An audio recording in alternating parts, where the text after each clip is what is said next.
likely to increase. And our morning exchange vet, Dr. Evan Morse, joins us this morning with some tips on what we should do when we meet an aggressive animal. Good morning. Like Zeus. Zeus. As I was walking Zeus in this morning, people on the sidewalk were just scurrying every which way. It's just that he's a breed that most people associate with being vicious. Right. Well, it's large and imposing looking. And of the breed that normally is sort of a military or police dog. Right. But dog attacks are very, very prevalent. Over 3 million people a year are bitten by dogs. Really? Over half of those are children. Yeah. And there's over $1 billion a year in homeowners policies, claims, and insurance companies for dog bites. So in the spring now, when people are out, the real problem is that dogs attack moving objects. And children are always moving, especially if they are frightened by a dog. Sure. So that combination equates into a very volatile situation. Okay, so what do we do? Well, there are two real things that you have to learn to protect yourself from a vicious dog. One is, if you're walking and a dog comes at you, what you want to do, you can just hold us to lead. Sure. You want to act like a tree. Okay. You want to put your feet together, bring your elbows in, put your fists together, put them under your chin, and just stand very erect like a tree. Okay. Don't make any eye contact with the dog, because that only it stimulates his aggression. But look over his head. I have to tell act you, like a tree. It's so easy to say that you should do that, but when you see a dog coming at you, you want to just run. And that's the worst thing to do. It is. Because you want to just stand motionless. You want a non-threatening, neutral position. And that's act like a tree. Now, they say dogs can sense your fear. If you're standing there and then you're shaking like a tree. Well, don't shake like a tree. stand like an erect tree. Now, something else. The children are carrying their book bags and books in their arm. If a dog comes at you, you want to try to put something between you and the animal. So anything you have in your hand, your book bag, you put it up. Even your arm is a much better shield than letting him attack your face, because these are larger muscles. Now, is that if the tree thing hasn't worked? That's if the tree thing hasn't worked. Okay. Now, a lot of times a dog is so large, he'll actually hit you and knock you to the ground. In that case, you don't want to act like a tree. You want to act like a log.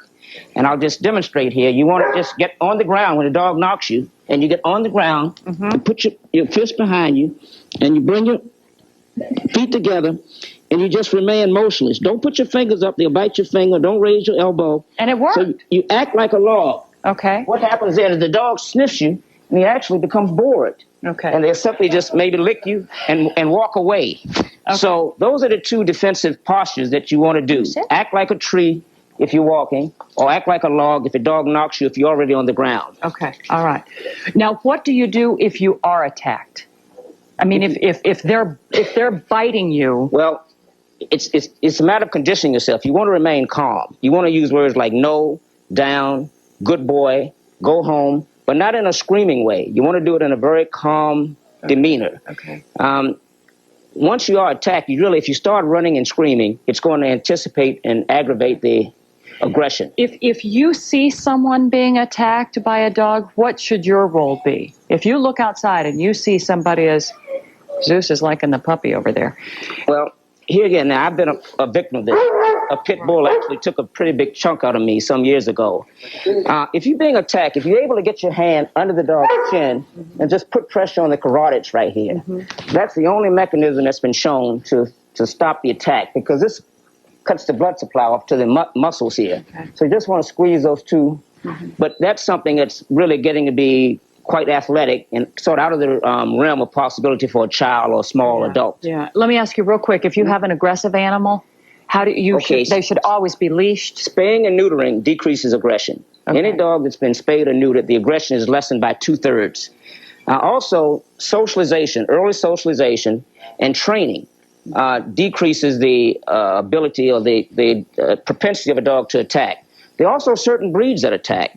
A lot of people feel that an aggressive dog is sort of a statement of power. Yeah. So they will take their dog and train them to be more aggressive. And that's sort of a power statement. Yeah, that's a bad thing. All right. You did a beautiful job. Yes. Thank you, Zeus. And we have a little puppy over here who's not aggressive at all. Very, very cute puppy. I love his ears.